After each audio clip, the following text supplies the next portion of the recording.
ಅಜೀಂ ಪ್ರೇಮ್ಜಿ ಪ್ರತಿಷ್ಠಾನದ ಸಂಸ್ಥಾಪಕರಾದಂಥ ಸನ್ಮಾನ್ಯ ಶ್ರೀ ಅಜೀಂ ಪ್ರೇಮ್ಜಿರವರೇ, ಶ್ರೀಮತಿ ಯಾಸ್ಮೀನ್ ಪ್ರೇಮ್ಜಿರವರೇ, ಅನುರಾಗ್ ಬಹಲ್ರವರೇ, ರಿತೇಶ್ ಕುಮಾರ್ ಸಿಂಗ್ರವರೇ, ಶ್ರೀಮತಿ ಕಾವೇರಿರವರೇ, ಮೆಹರೋಜ್ ಖಾನ್ರವರೇ, ಇಲ್ಲಿ ನೆರೆದಿರ್ತಕ್ಕಂಥ ಎಲ್ಲ ಆತ್ಮೀಯ ಸ್ನೇಹಿತರೆ, ಯುವ ಸ್ನೇಹಿತರು ಹೆಚ್ಚಿನ ಸಂಖ್ಯೆಯಲ್ಲಿದ್ದೀರಿ.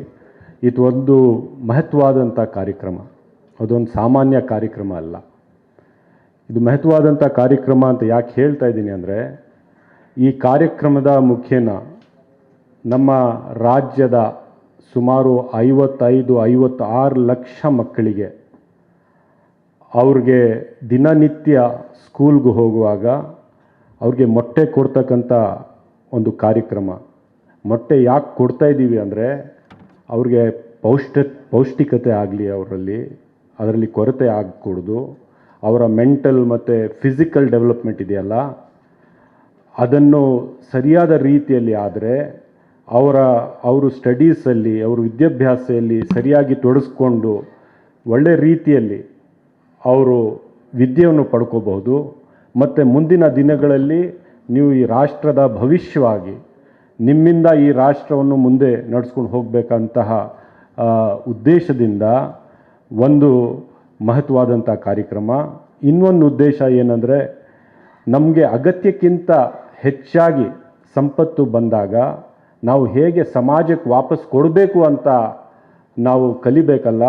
ಅದಕ್ಕೆ ಇಡೀ ರಾಷ್ಟ್ರದಲ್ಲಿ ಶ್ರೀಮಾನ್ ಅಜೀಂ ಪ್ರೇಮ್ಜಿ ಅವರಿಂದ ಬೇರೆ ಒಂದು ನಿದರ್ಶನ ಇಲ್ಲ ಅಂತ ನಾನು ಹೇಳೋಕ್ಕೆ ಬಯಸ್ತಾ ಇದ್ದೇನೆ. ಬಹುಶಃ ಅವರಲ್ಲಿ ಇರ್ತಕ್ಕಂಥ ಸಾಮಾಜಿಕ ಕಳಕಳಿ, ಯಾಕಂದರೆ ಇದು ಸರ್ಕಾರದ ಜವಾಬ್ದಾರಿ. ನಿಮ್ಮನ್ನು ಸ್ಕೂಲ್ಗೆ ಕಳಿಸೋದು, ನಿಮಗೆ ಯೂನಿವರ್ಸಿಟಿವರೆಗೂ ಕಳಿಸೋದು, ನಿಮಗೆ ಮತ್ತೆ ಈ ದೇಶದಲ್ಲಿ ಉದ್ಯೋಗವನ್ನು ಕಲ್ಪಿಸ್ಕೊಡ್ತಕ್ಕಂಥದ್ದು ಸರ್ಕಾರದ ಜವಾಬ್ದಾರಿ.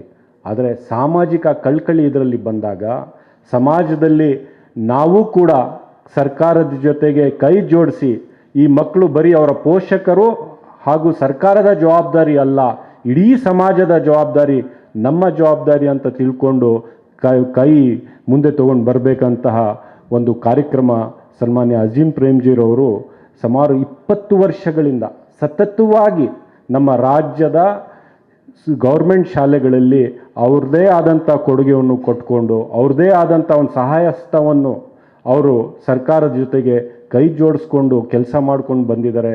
ಅದರಿಂದ ಯಾವುದೇ ಲಾಭ ಪಡ್ಕೊಂಡು, ಅದರಿಂದ ಬೇರೆ ಯಾವುದೇ ರೀತಿಯ ಅವ್ರಿಗೆ ಸಹಾಯ ಆಗ್ತಕ್ಕಂಥದ್ದಲ್ಲ. ಇಂಥ ಒಂದು ಅವರಲ್ಲಿ ಇರ್ತಕ್ಕಂಥ ಬದ್ಧತೆ ಇದೆಯಲ್ಲ, ಅದು ಸಾಮಾಜಿಕ ಬದ್ಧತೆ. ಅದಕ್ಕೆ ನಾವೆಲ್ಲರೂ ಸೇರಿ ಅವ್ರಿಗೆ ಕೃತಜ್ಞತೆಗಳನ್ನು ಸಲ್ಲಿಸಬೇಕು ಅಂತ ನಾನು ಇವತ್ತು ಹೇಳೋಕ್ಕೆ ಬಯಸ್ತಾ ಇದ್ದೇನೆ. ಈ ಸಮಾಜದಲ್ಲಿ, ನಮ್ಮ ಸಮಾಜದಲ್ಲಿ ಬಹಳಷ್ಟು ತಾರತಮ್ಯಗಳಿವೆ. ಒಂದು ಜಾತಿಯ, ಮತ, ಭೇದದ, ಧರ್ಮದ ತಾರತಮ್ಯ, ಇನ್ನೊಂದು ಕಡೆ ಆರ್ಥಿಕವಾದಂಥ ತಾರತಮ್ಯ. ನೀವು ಮೊನ್ನೆ ತಾನೇ ಪೇಪರಲ್ಲಿ ಓದಿರ್ಬೋದು, ಒಬ್ಬ ರೈತ ಬೇರೆ ಒಂದು ಗ್ರಾಮೀಣ ಪ್ರದೇಶದಿಂದ ಬಂದರೆ ಒಂದು ಶಾಪಿಂಗ್ ಮಾಲಲ್ಲಿ ಅವ್ರಿಗೆ ಒಳಗಡೆ ಬರೋದಕ್ಕೆ ಬಿಟ್ಟಿಲ್ಲ.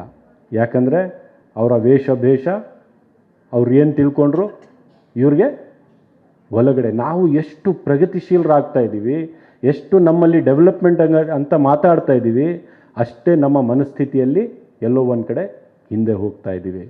ಇವತ್ತಿನ ಸನ್ನಿವೇಶದಲ್ಲಿ ನೀವು ಯಾರು ವಿದ್ಯಾರ್ಥಿನಿಯದಿರಲ್ಲ, ನಿಮ್ಮಲ್ಲಿ ಒಂದು ದೊಡ್ಡ ಜವಾಬ್ದಾರಿ ಇದೆ. ಈ ಜಾತಿ, ಮತ, ಧರ್ಮದ ಭೇದವನ್ನು ಒಗಲೂಡಿಸಿ ನೀವೆಲ್ಲರೂ ಕೂಡ ಒಂದಾಗಿ, ನಾವೆಲ್ಲರೂ ಭಾರತೀಯರು, ನಾವೆಲ್ಲರೂ ಒಂದಾದರೆ ಮಾತ್ರ ನಮ್ಮ ದೇಶ ಶಕ್ತಿಶಾಲಿ, ಬಲಿಷ್ಠ ದೇಶ ಆಗೋದು ಇಡೀ ಪ್ರಪಂಚದಲ್ಲಿ. ಅದರ ಜವಾಬ್ದಾರಿ ನಿಮ್ಮ ಹೆಗಲ ಮೇಲೆ ಇದೆ ಅಂತ ನಾನು ಹೇಳೋಕ್ಕೆ ಬಯಸ್ತಾ ಇದ್ದೀನಿ. ಎಲ್ಲರೂ ಜಾತಿ, ಮತ, ಧರ್ಮ ಈ ಮಾತನ್ನು ತಮ್ಮ ಅನುಕೂಲಕ್ಕೆ ಮಾತ್ರ ಬಳಸ್ಕೋತಾರೆ ಹೊರತು ಸಮಾಜದ ಒಳ್ಳೆಯದಕ್ಕೆ ಅಥವಾ ನಿಮ್ಮ ಒಳ್ಳೆಯದಕ್ಕೆ ಅಲ್ಲ ಅಂತ ನಾನು ಹೇಳಿ, ನಮ್ಮ ಸ್ನೇಹಿತರಾದಂಥ ಯುವ ನಾಯಕರು ಮಧು ಬಂಗಾರಪ್ಪನವರು ಯಾವಾಗ 1 ವರ್ಷದಿಂದ ಅವರು ಈ ರಾಜ್ಯದ ಶಿಕ್ಷಣ ಸಚಿವರಾಗಿ, ಬಹುಶಃ ನಾನು ನೋಡಿರ್ತಕ್ಕಂಥ ಮಟ್ಟದಲ್ಲಿ ತಮ್ಮಲ್ಲೇ ಎಲ್ಲ ಸಂಪೂರ್ಣವಾಗಿ ಇದೇ ಕೆಲಸದಲ್ಲಿ ತೊಡಗಿಸ್ಕೊಂಡು ಹೋಗ್ತಾ ಇದ್ದಾರೆ. ಇದೇ ಕೆಲಸದಲ್ಲಿ ಬೇರೆ ಯಾವುದೇ ಒಂದು ರೀತಿಯ ಡಿಸ್ಟ್ರಾಕ್ಷನ್ ಇಲ್ಲದೆ ಫೋಕಸ್ ಮಾಡಿಕೊಂಡು ನಮ್ಮ ಶಿಕ್ಷಣ ವ್ಯವಸ್ಥೆ ಇದನ್ನು ಸರಿಪಡಿಸಬೇಕು. ಇದರಲ್ಲಿ ನಡೀತಾ ಇರತಕ್ಕಂಥ ಯಾವುದೇ ರೀತಿಯ ಲೋಪದೋಷಗಳನ್ನು ಇದ್ದರೂ ಕೂಡ ತೆಗೆದುಹಾಕಬೇಕು. ಇದು ಒಂದು ಸದೃಢವಾದಂಥ ಒಂದು ಬಹಳ ರೋಬಸ್ಟ್ ಸಿಸ್ಟಮ್ ಆಗಬೇಕು ಅಂತ ಫೋಕಸ್ ಮಾಡಿಕೊಂಡು ಮಧು ಬಂಗಾರಪ್ಪನವರು ಮತ್ತು ಅವರ ಟೀಮ್ ರಿತೇಶ್ ಅವರು ಆಗಿರ್ಬೋದು, ಕಾವೇರಿ ಅವರಾಗಿರ್ಬೋದು, ಎಲ್ಲ ಅಫಿಷಿಯಲ್ಸ್ ಆಗಿರ್ಬೋದು, ಭಾಳ ಸೀರಿಯಸ್ ಕೆಲಸ ನಡೆಸ್ತಾ ಇರ್ತಕ್ಕಂಥದ್ದು. ನಾನು ಸಂಪೂರ್ಣ ಒಂದು 8-9 ವರ್ಷದಿಂದ ನಾನು ಶಾಸಕನಾಗಿದ್ದೇನೆ. ಆದರೆ ಇಷ್ಟು ಫೋಕಸ್ಸು ಬಹುಶಃ ಹಿಂದೆ ನೋಡಿರಲಿಲ್ಲ. ಅಷ್ಟು ಫೋಕಸ್ ಮಧು ಬಂಗಾರಪ್ಪನವರ ನಾಯಕತ್ವದಲ್ಲಿ ನಮ್ಮ ಶಿಕ್ಷಣ ಇಲಾಖೆಯಲ್ಲಿ ನಡೀತಾ ಇದೆ ಅಂತ ಹೇಳ್ತಾ ಅವ್ರಿಗೂ ಕೂಡ ಅಭಿನಂದನೆಗಳನ್ನು ಸಲ್ಲಿಸಿ, ನಾನು